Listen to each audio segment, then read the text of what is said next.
Olá, sejam bem-vindos a um novo episódio de Economia Descomplicada e voltamos ao tema da educação. Hoje falamos sobre o investimento na educação.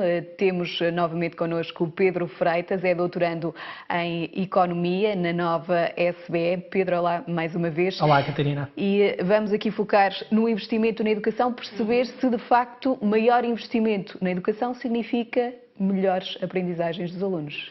Exato. Nós no último programa falámos da forma como a economia olhava para a educação, ou como é que começou a olhar para a educação, no sentido que os indivíduos estudam durante alguns anos, portanto decidem passar algum tempo na escola na perspectiva de depois ter salários mais altos à frente. E como também vimos no último programa, ou começámos a falar no último programa, esta decisão dos anos que se passa na escola, ou o retorno dos anos que se passa na escola, não é igual para toda a gente, porque há alunos que vêm de famílias diferentes e de contextos diferentes e também há alunos que estão em escolas diferentes. E uma das questões que normalmente se levanta quando discutimos políticas de educação é, bem, mas se investirmos mais na escola, então isso significa que aquele tempo passado na escola será melhor aproveitado, levará a melhores aprendizagens, com isso levará a trabalhadores mais qualificados que quando chegarem ao mercado de trabalho terão melhores salários.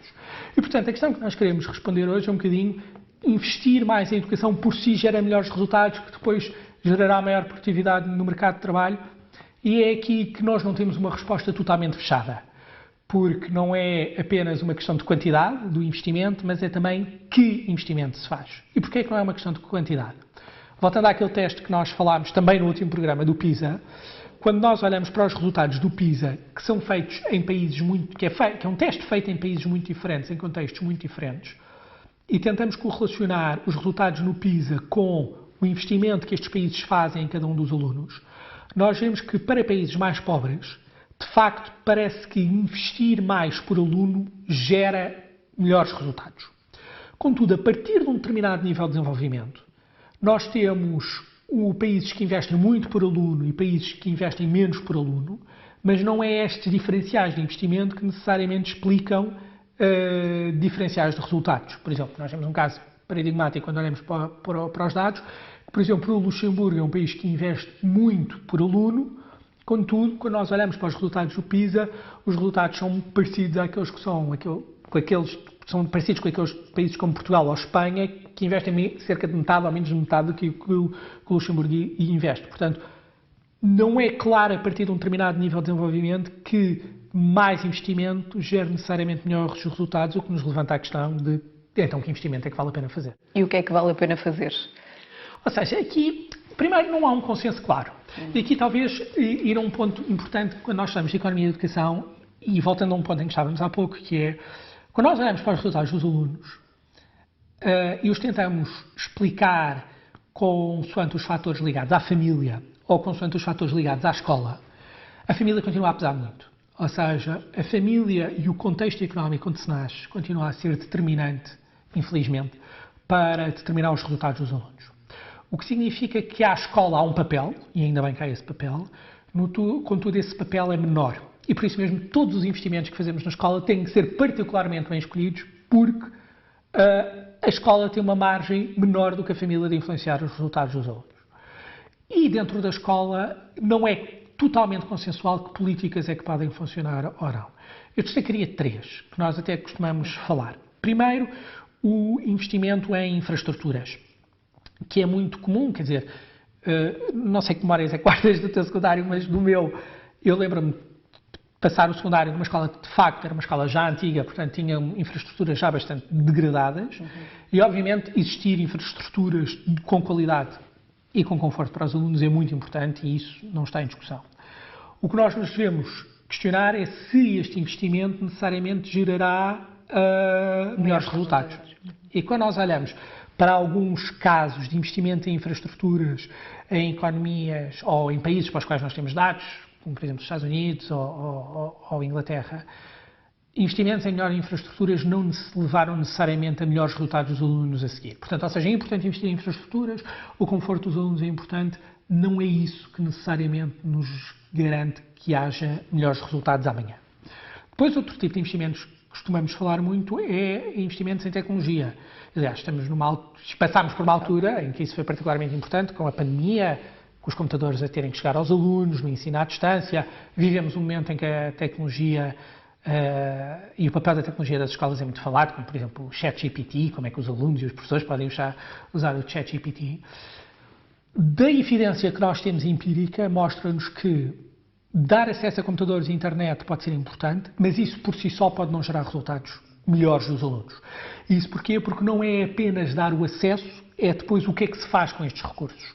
E claramente o que a literatura empírica nos mostra é que, para além de dar o acesso a computadores e internet, é a forma como depois estes recursos são usados em sala de aula, a forma como professores, alunos e tecnologia se entrecruzam em práticas de sala de aula, que é importante para depois fazer com que esta tecnologia alavanque melhores resultados. Ou seja, dar o acesso a computadores e internet é importante, por si só não nos garante resultados, depende da forma como são usados em sala de aula. Depois, uma das políticas que, portanto, estávamos a dizer há pouco que não há um consenso sobre que políticas dentro da escola... Sim, há várias áreas onde pode ser feito o investimento, mas não há um consenso entre todas. Exatamente. Contudo, há um tipo de políticas que tem mostrado ter impactos muito fortes, que são as chamadas tutorias dentro das escolas. E talvez para as pessoas perceberem melhor, é um bocadinho aquilo que as famílias já fazem fora da escola. Porque existe um mercado privado de explicações. Todos nós conhecemos casos de alunos que fora da escola depois têm acesso a apoios individualizados, que são as explicações.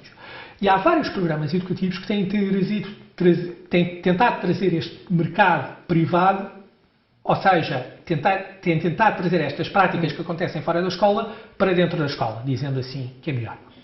E o que isto mostra é que em escolas onde nós temos alunos com dificuldades de aprendizagem, se nós tivermos programas individualizados que possam, de forma concreta, chegar à dificuldade de determinados alunos e que aconteçam de forma intensiva ao longo do ano letivo, de facto podem trazer grandes benefícios. Porquê? Porque são programas em que, em pequenos grupos ou de forma individualizada, os alunos conseguem ver as suas dificuldades atendidas, no fundo, conseguem ter apoios para as suas dificuldades específicas e assim conseguem convergir para a média dos seus colegas que potencialmente já estão mais avançados nos conteúdos relacionados em sala de aula. E deve haver aqui também uma adaptação do investimento ao contexto de cada região, por exemplo? Sim, no sentido que, por exemplo, escolas enquadradas em realidades onde há maiores dificuldades de aprendizagem devem poder ter acesso a programas deste género para poder exatamente suprir as dificuldades que têm.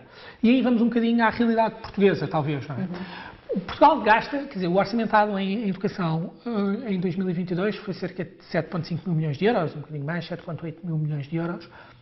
Eu acho que, para além de discutir o que nós gastamos em educação, ou o que é que investimos em educação do ponto de vista do orçamento de Estado, e hoje em dia é um investimento que é dividido até entre o Estado Central e as autarquias, porque há muitas vezes já descentralização de competências para as autarquias, mas mais do que isto, eu acho que nós devemos discutir também, ainda a tua questão, como é que nós alocamos os recursos às escolas.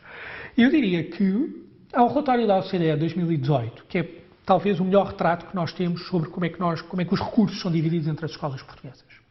E uma das questões que é levantada neste relatório, eu acho que é uma questão importante e que muitas vezes passa um bocadinho debaixo do radar das discussões que nós temos sobre a educação em Portugal. E nesse relatório é desenvolvido como é que nós distribuímos este orçamento pelas escolas. Porque o que é suposto é que as escolas recebam o orçamento em função do número de alunos que têm, do número de professores que têm e dado um histórico de orçamentos dos anos anteriores. Contudo, este relatório aponta, e esse é um ponto importante, que muitas vezes olhamos para escolas semelhantes em termos de número de professores, número de alunos, e que têm orçamentos que não são exatamente iguais. E porquê é que isto acontece? E outra das questões que esse relatório levanta, e que eu acho que é uma discussão importante, é nós estamos a tratar de forma diferente aquilo que é diferente. Ou seja, se nós tivermos escolas que estão enquadradas em meios socioeconómicos complicados, em que a escola é particularmente importante para apoiar os alunos a progredir nas suas aprendizagens, nós estamos no início de cada ano letivo a diferenciar estas escolas, dando-lhes a dotação orçamental necessária para que possam então desenvolver os programas que aqui estávamos a falar para ajudar nas aprendizagens dos alunos. E isso é que não é claro. Ou seja, não é claro que no início de cada ano letivo nós tenhamos uma divisão do bolo orçamental que faça chegar mais recursos àqueles que mais precisam, no fundo. E existem vários programas educacionais dentro do sistema de ensino português que depois tentam fazer este tipo de apoios, das escolas TAPE, do Programa Nacional de Promoção do Sucesso Escolar, etc. Mas o que nós nos devemos perguntar é se no início de cada ano letivo estamos a dar à cabeça, às escolas, os meios para enfrentar a realidade em que cada uma das escolas se enquadra. Olhando aqui para o investimento que é feito na educação, há aqui também uma grande dependência ao nível dos fundos europeus, certo? Ou seja, há vários programas que, de facto, dependem de fundos europeus que o país vai recebendo. Os programas que eu falei aqui são 2 exemplos disso, ou seja, programas que em paralelo tentam dar apoios extra às escolas. No entanto, há também uma área que nos deve chamar a atenção, que é o ensino profissional ou profissionalizante, nomeadamente no ensino secundário, que já chega a cerca de 50% dos alunos do ensino secundário, porque nós temos hoje uma escolaridade obrigatória até aos 18 anos, portanto, temos várias vias para os alunos continuarem na escola até aos 18 anos, nomeadamente a via científico-humanística e a via profissional, onde já temos muitos alunos. Normalmente tem andado entre os 40% e os 50%. E, de facto, muitos destes programas profissionalizantes dependem de fundos europeus. Por exemplo, neste mesmo relatório que eu estava a citar, afirmava-se que cerca de 85% dos custos operacionais destes programas em regiões como o Norte, o Centro ou o Alentejo dependem de fundos europeus. E, obviamente, estes fundos europeus são desenhados para apoiar o desenvolvimento económico, e, nomeadamente, a formação da nossa população. Eu acho que nós nos devemos questionar, no momento em que estas dotações europeias possam vir a diminuir, e isso um dia pode acontecer, como é que nós podemos ter uma fonte de financiamento para estes programas? Ou seja, se um dia... E como é que podemos ter uma fonte de financiamento? Exatamente, no fundo é essa a questão. Se um dia estes fundos europeus, nós não tivermos a disponibilidade destes fundos europeus que temos hoje para fazer o financiamento até de custos operacionais destes programas, isto terá que ser substituído por outra fonte de financiamento, nomeadamente do Orçamento de Estado. E como é que nós podemos garantir a sustentabilidade a longo prazo destes programas, dado a dependência que muitas vezes alguns deles têm de fundos europeus, que um dia poderão ser diminuídos.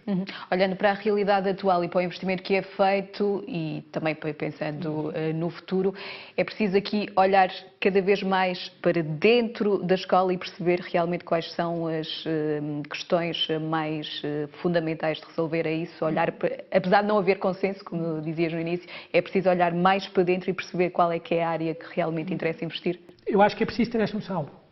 Investir mais não significa necessariamente melhores resultados, temos que discutir muito que tipo de investimento fazemos e, nomeadamente, perceber, até olhar para a evidência empírica de outros sistemas de ensino e perceber o que é que funcionou noutros sistemas e que nós precisamos adaptar, não copiar exatamente, porque cada realidade é a sua própria circunstância, mas como é que podemos adaptar à realidade portuguesa e perceber, nomeadamente, que em escolas inseridas em meios socioeconómicos mais desfavorecidos, onde a escola é particularmente importante, temos que, aí em particular, investir em programas com evidência de que funcionam, nomeadamente aquilo que nós falámos aqui de apoios tutoriais de proximidade aos alunos, por forma a que consigamos que a escola, nestes contextos, consiga suprir as dificuldades das famílias e dos bairros em que estes alunos se encontram. Olhar para dentro, mas estar atento ao que se faz lá fora. Exatamente, exatamente. Fica claro o investimento que é feito e que caminho é que devemos seguir no futuro, no que toca à educação. Espero que tenham ficado esclarecidos. Até breve.